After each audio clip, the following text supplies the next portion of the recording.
Why Dr. Wong? What brings you here? Some fascinating results from the gynecological examinations performed on Dr. Mandel's other female coma patients.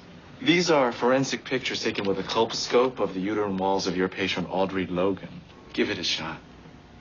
The machines are the only thing keeping the baby alive. If they turn the machines off, then the baby can have a natural death. I want to speak to Maritza. I want to see my baby right now. You can't see Maritza. You can't see the baby. They're not even going to let you make a phone call.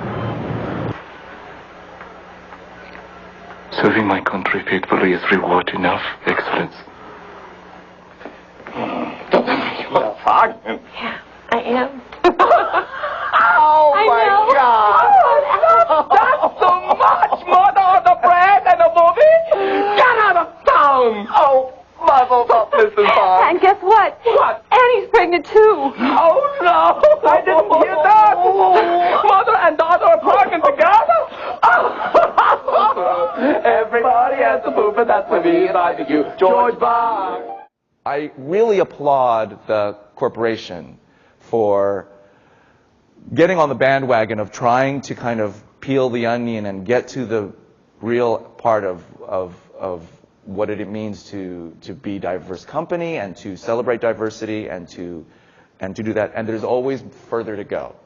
I mean, the powers that be aren't necessarily here. So I can't really say, you know, get with the gender identity and the sexual discrimination thing. I can't really say that. But the reason why we're all on board with that and that we're working towards that is, one, to create a working environment in which we all respect one another equally and in which we can all completely be ourselves. Because if you can understand in your life those moments when you haven't been yourself or aren't yourself, you know you're not productive. And so that's what this is about. I went through a very long phase where I was so uncomfortable with my being Asian American and having this face and having these feelings as a young gay boy, that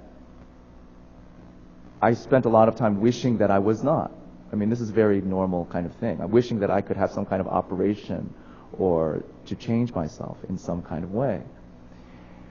And I continued to have these feelings, and they manifested themselves in the choices that I made as an actor in my very young career, and the choices of the way that I carried myself, and the things that I did, and the way that I approached auditioning and looking for work.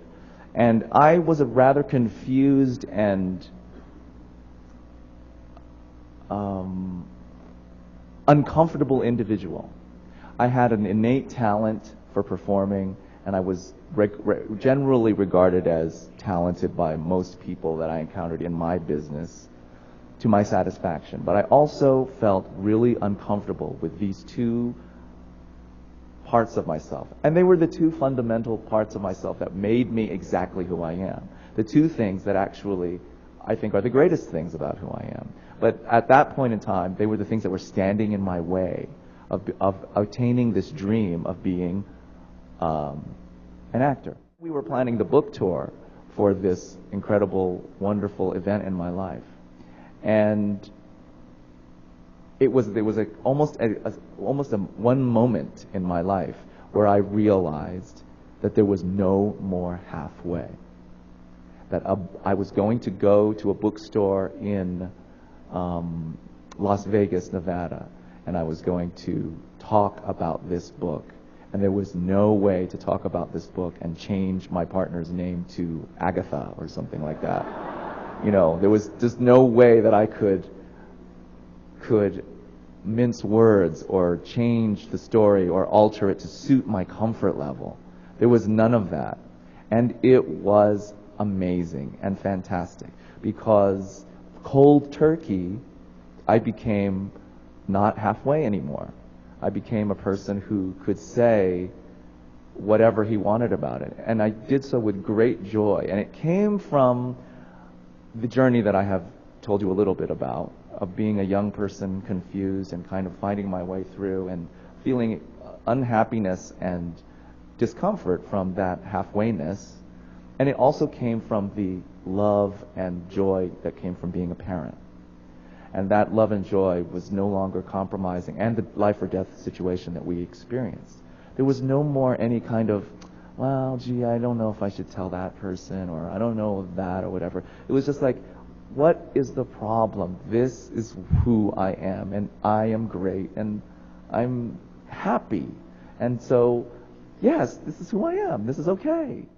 It is absolutely paramount for us to think of ourselves as uncompromising individuals and to spread the joy of our identities with our friends, loved ones, co-workers, acquaintances, and strangers even, because that is the key to the moving of the mountain.